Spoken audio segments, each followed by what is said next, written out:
See how it's the same? Alright, so everything has a meaning. And whenever someone is trying to teach you this, like whenever you go into,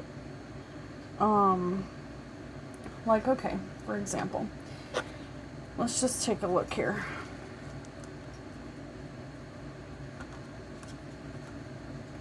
So this is a Masonic book, but it says, "But though by sin Adam fell from his original happy state, and he was expelled from his lovely arbor and earth, paradise." And see how it's coded?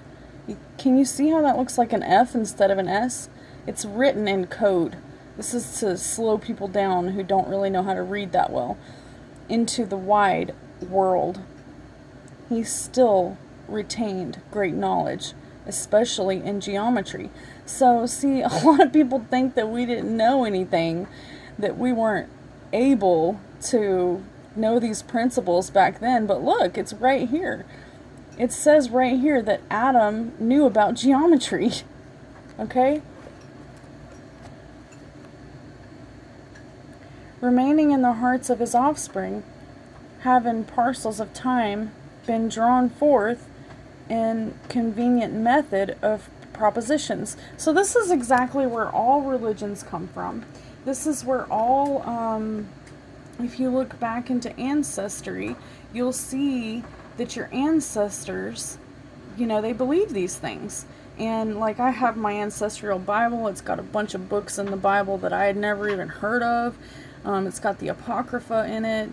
It's got the Book of Maccabees, all these different books that you've never even heard of.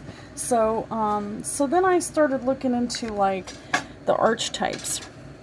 After I had found these are all like, if you're a very Christian person and you look into this type of stuff, it can really, really mess you up if you let it, alright?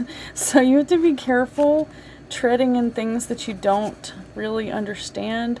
I would say take some kind of philosophy before you go digging into Carl Jung, because you might end up having a mental break whenever you go into your shadow self.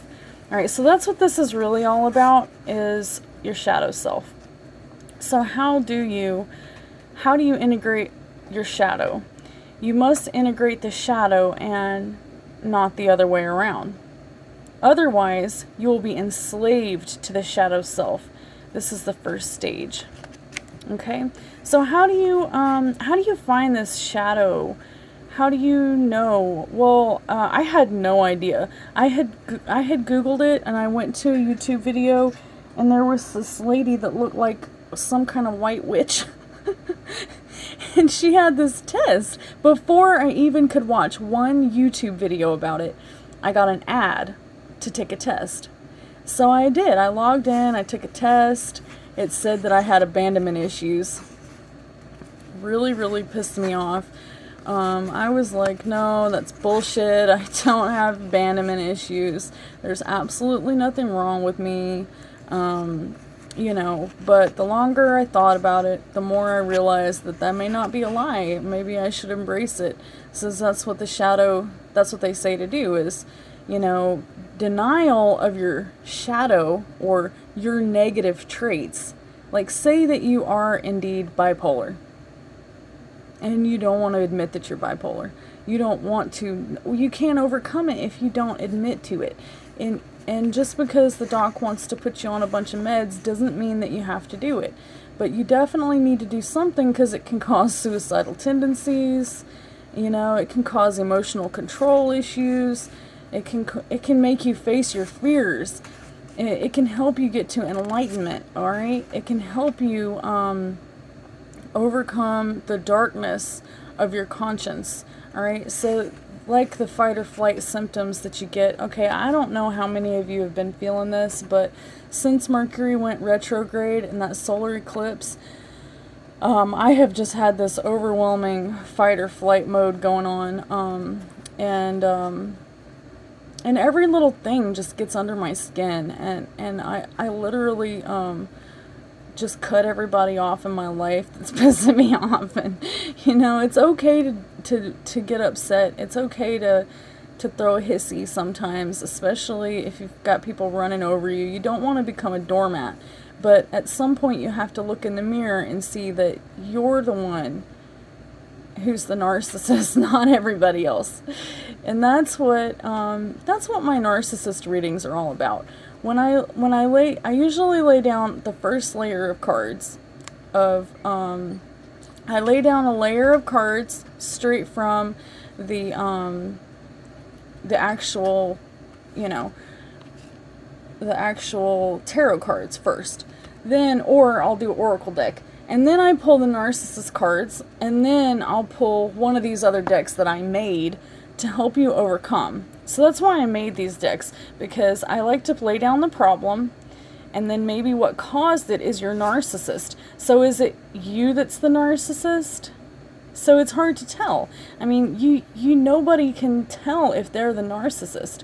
Most of the time, if you look in the mirror, you don't see a narcissist. Frequently playing the victim. Playing the victim in every situation is the way to hide the truth of who you really are. Avoiding accepting responsibility. So I've never used these cards in a reading, but that's because I don't know enough about them, okay? It's only because I don't know how to answer these questions. If someone comes to me and says, what does the inner shadow mean? I know what it means to me, but your childhood, your experiences, whoever bullied you, whoever affected you, okay, that's on you to figure that out. I can't help other people overcome. Just like if someone becomes overrun with drugs, addiction, abuse, and they can't break free of it, it doesn't matter. I mean, literally, that's probably why they made jail cells, because you can't help people when they're on the drugs, the dopamine levels, they dictate who you are whenever you're on drugs, and it doesn't even or the lack thereof. All right, so let me tell you a little bit about this shadow self, okay?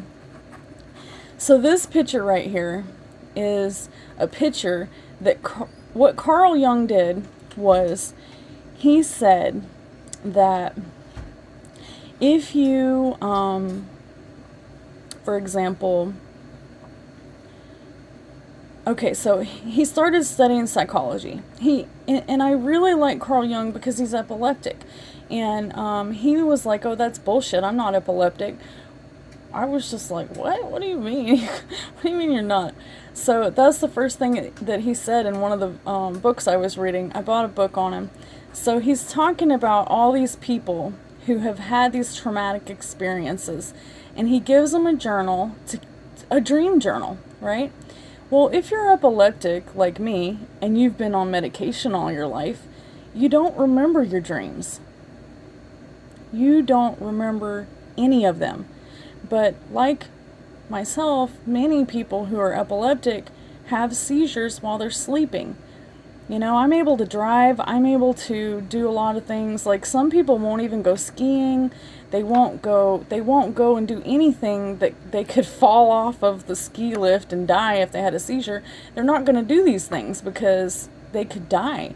Well, I've never had a seizure while I was awake, except for once, but I was sitting in bed. So, and yes, somebody was literally stressing me out to the point where my cerebral cortex was about to explode. And bless her heart, she's not with us anymore. But what Carl Jung found was that whenever he moved from one country to another, he saw that people visions in their dreams, they would draw these pictures, and they were all the same, the collective consciousness, right? Okay, so this is a mandala, or as I see it, the Zia Sun. I see this as the Zia Sun because I'm from New Mexico. But, if you look at tarot cards, you'll see this mandala all over the place. And if you turn if you put sand down on a table and you turn a frequency on, and it'll start vibrating into a mandala. So your vibrations, you know, inexplicably are going to cause you to dream certain things, right? So your shadow self is like an example of whatever it is that your vibes are bringing forth. So one time I was having a seizure, and they said that I kept saying a name. Well, the person that was in the room with us just so happened to have the same name, and my mom said that it scared him so bad that he ran outside and threw up in the ditch, because he thought that he caused me to have the seizure, but it just so happened that somebody else in my life that I grew up with had that same name, and he was thinking, why is she saying my name? Like, I was terrified. And so people who traumatized you will inadvertently, it will cause you to have seizures, it will cause you to have, you know, problems, right? So whenever when Carl Jung moved from one country to the other, he found that people who are traumatized like this, who are psychopaths mainly, who have been, not everybody that's a psychopath actually acts like a psychopath. Some people just have these dreams, and they see the same things that other people saw in another country. So he noticed that there's this collective consciousness. Once you've been traumatized, it just changes your brain, and then you can see things on a subconscious level that other people can't see, that other people don't have these dreams. And like, I find that a lot of people that that are truth seekers, you know, they are people who have been through things that I've been through. Like for example, Santos Bonacci, or Mr. Astrology is his name. You know, he's an ex-Jehovah's Witness. That kind of, and I guess a lot of people don't realize just how bad religions brainwash you. So they don't want you to leave the church because they want that money every month. So they don't want you to leave. So they brainwash you into guilt tripping you into thinking that you're going to burn in hell forever. If you leave, you're going to burn in hell forever. So you will pay your dues every month. You will go to church. You'll do what you're supposed to do. Even whenever the church is, you know, busting people out of jail and like covering up a bunch of molesters and pedophiles and stuff, and you still go to church because you don't want to go to hell. Okay, Jehovah's Witnesses don't even believe in hell. They believe in the lake of fire, but most Jehovah's Witnesses, now unless you live in the deep, unless you roll down in the deep, you don't know, like, these people don't even believe in hell. So, but many religions, like, I used to wake up having horrible nightmares that Armageddon was here. I remember running through the streets of New York City, and I guess that's where the Watchtower and Awake Society is, right? I'm running through the streets of New York City, the sky is falling, okay, and I've watched way too many Stephen King movies, so like pianos are falling out of the sky, and just crazy stuff going on, right? And this is trauma. This is trauma based on religion. All right, this is the trauma that my religion put on me when I was a kid. All right, and who knows if that's what I was dreaming about whenever I had all those seizures. All right, so back to archetypes. So each one of these tarot cards is based on an archetype.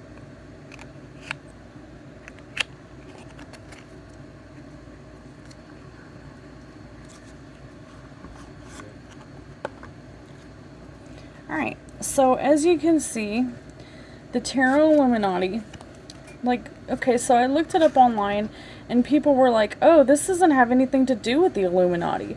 There's nothing online about the Illuminati. There's not they don't tell you what the Illuminati is. The Illuminati Tarot. Well, the Illuminati is the royal. Okay, so it's really, to me, it's about control, okay? If you look at the symbolism, like for example, whenever you whenever you pull up the old watchtowers and awakes from the society, who is the main person who founded the Jehovah's Witnesses was, he was a Mason, and he had the cross and the crown right there on the front of the watchtower. And it said, what does that symbolize? That means the cross symbolizes religion, and the crown symbolizes, like, basically the government, the people in power, right? So in America, that would be the government. If you're in England, then that would be, the king and the queen. Well, how does the king and the queen get people to do what they need them to do? How do they get them to fall in line? How do they get them to work? Well, basically, they tell them they're going to go to hell if they don't do right. And so that's how the cross and the crown controls you. That's how they keep everybody just, walking in their monotonous path. So, you got the crown. Do we see a cross in here anywhere? Well, we've got this. Got the wand.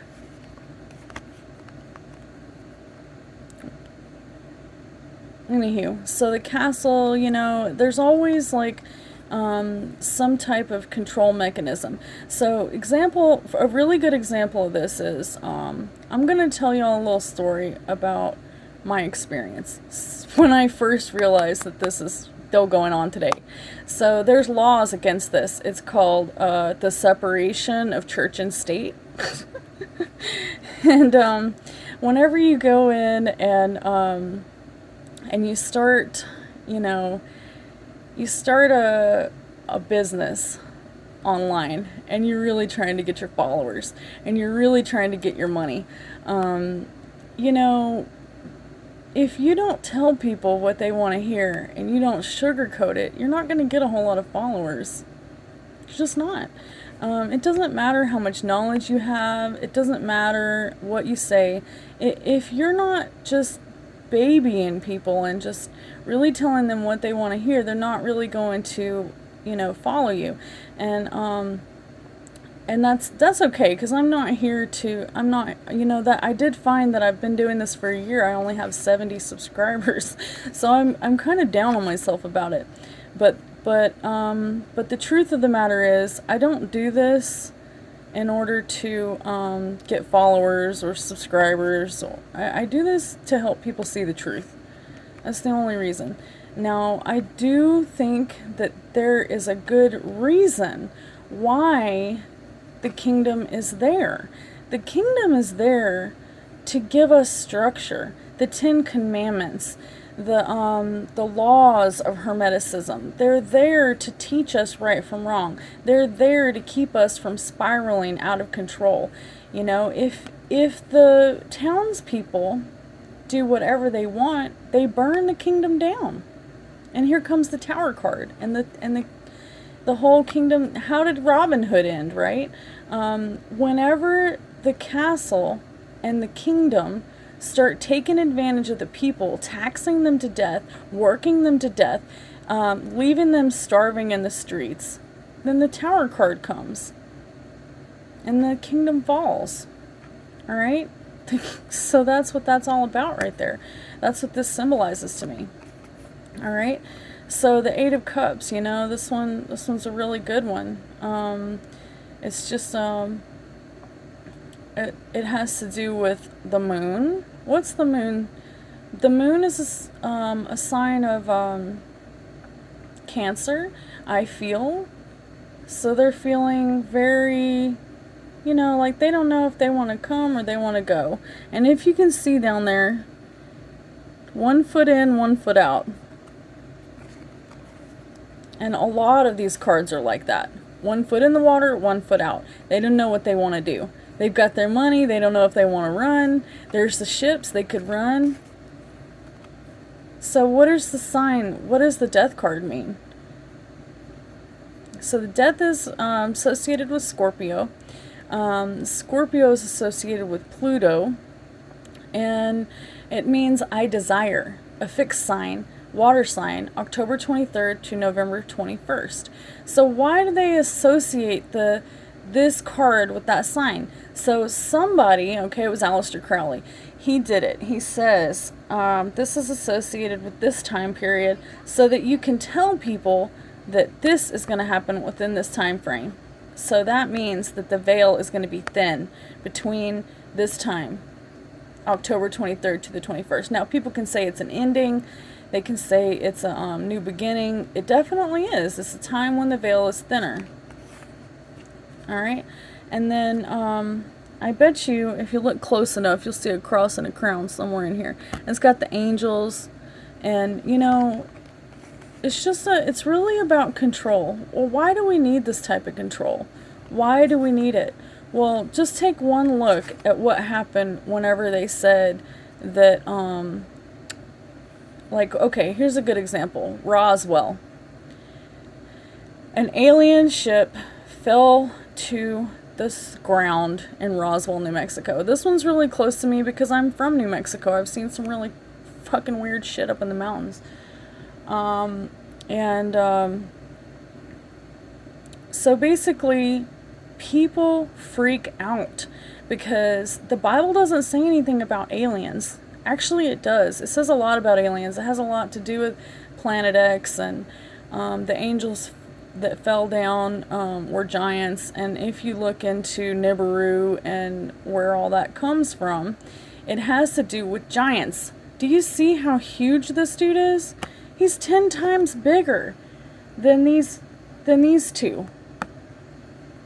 He's taller than them. His leg is as big as this lady.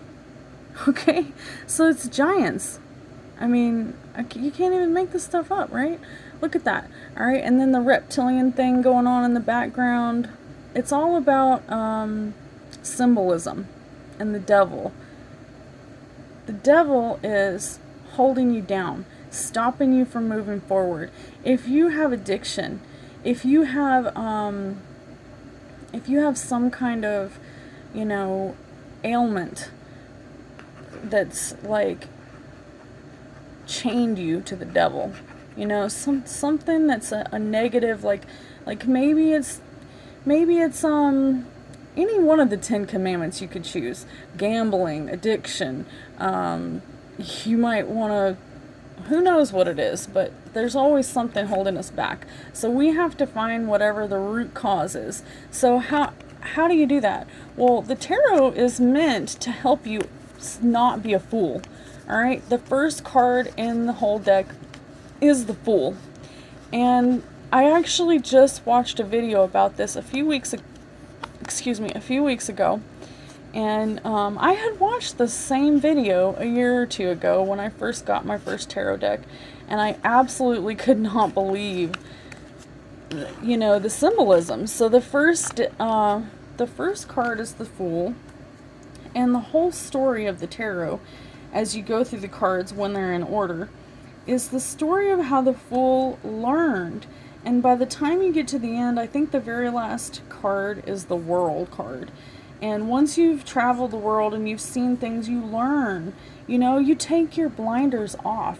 You're no longer bound by the rules that were holding you down whenever you're a court jester. Whenever you were, you know, whatever the situation is that you've gone through in your life. You learn, you become strength, you become a warrior. And, you know, all these things help you to become a well-rounded person. Strength, right? So what is it all about, right? Well, it's about overcoming obstacles in your life. And especially if you're trying to find out what your shadows are. All right, so now I want to tell you all what I've promised. I said that if you stay to the end of the video, that I would give you some health advice for narcissistic abuse. So there's a video on TikTok that I saw yesterday, and I'm just gonna play it for you real quick. Bear with me just a moment while I pull it up.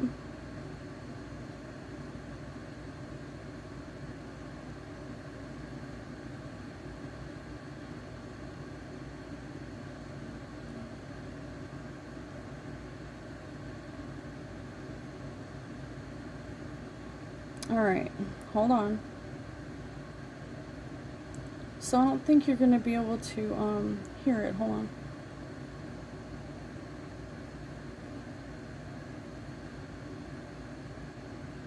I'm going to put my mic right next to it. You ready? So I'm just wondering, who else here has heard of the brain damage that can result from narcissistic abuse? Because I hadn't. Apparently, having high levels of cortisol constantly pumping through our veins for an extended period of time can actually have a physically damaging effect on our brains.